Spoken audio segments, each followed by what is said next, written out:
cara que nunca viu um lobisomem, se ele ver, se ele tiver o coração fraco, ele morrerá. E naquela noite, isso quase aconteceu comigo.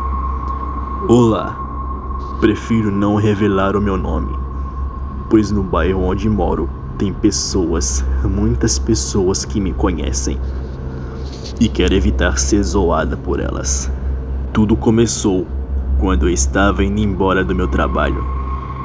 Estava fazendo hora extra. Fui falar com a minha chefe que já terminei o meu trabalho e fui seguir o caminho para casa. A noite estava fria, as nuvens cobrindo a lua. Estava silenciosa, eu só escutava os ventos passando entre as folhagens. Isso me incomodava demais. A vontade de estar em casa o mais rápido possível estava aumentando. E de repente, escuto um caminhoneiro buzinando para eu sair do caminho para ele passar. Eu pedi humildemente para ele me dar uma carona para casa. E graças a Deus ele deixou e seguimos o caminho. Só que eu notei algo estranho naquele homem. Suas mãos estavam sujas, mas não estavam sujas de graxa, mas sim sujas de sangue e terra. Já fiquei com medo do rapaz. Ele nem sequer olhava para mim, nem falava algo para quebrar o maldito silêncio. A madrugada estava começando a ficar cada vez mais macabra. Do nada, ele parou o caminhão e falou assim para mim: "Eu vou comer ali, já volto. Não toque em nada." Gaguejando e assustada, falei: "Tudo bem", e sumiu na mata. Fiquei lá minutos e minutos, esperando o rapaz. Já de saco cheio, fui descer do caminhão.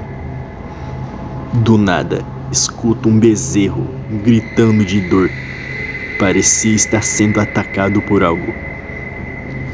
Se eu já estava com medo por causa do clima lá no caminhão, imagina como eu fiquei quando eu vi aquilo.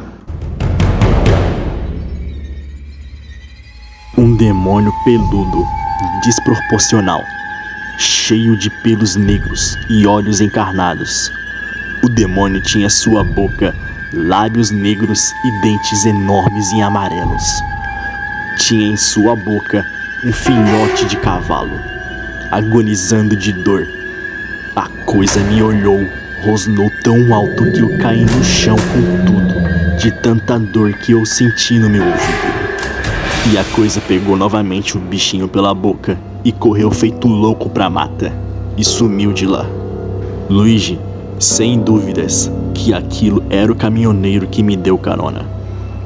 Abismada com tudo ali que aconteceu, só quis ir embora de lá. Peguei o caminhão dele e dirigi até uma rua que dá acesso à minha casa.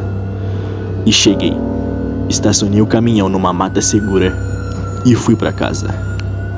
Cheguei, toda suada e pasma com tudo que ocorreu. E quando eu pensei que o terror acabou, ele veio. Fui dormir, pois o cansaço e o medo estavam reinando sobre mim. Deitei na minha cama e apaguei, de tanto sono que eu estava sentindo. Por volta de umas 4 da manhã, escutei algo entrar na minha casa e andando em direção ao meu quarto. Passos e altos e pesados pude escutar, e o que estava vindo em direção ao meu quarto arrombou a porta e entrou. A desgraça que vi na estrada estava ali, diante de mim. Paralisei ali na cama, e o demônio veio diante de mim. Ficou no meu quarto, se aproximando bem devagar. Me farejou, rosnou e se jogou contra a janela e sumiu. Pude ouvir aquilo, uivar e correr pra mata fora. Os passos do bicho eram tão pesados que parecia um cavalo trotando no chão. Eu te peço uma coisa, Luigi. Acredite em mim, por favor. Pois essas criaturas sobrenaturais existem e estão por aí, à procura de pessoas fortes de coração para fazer os seus horrores. Boa noite.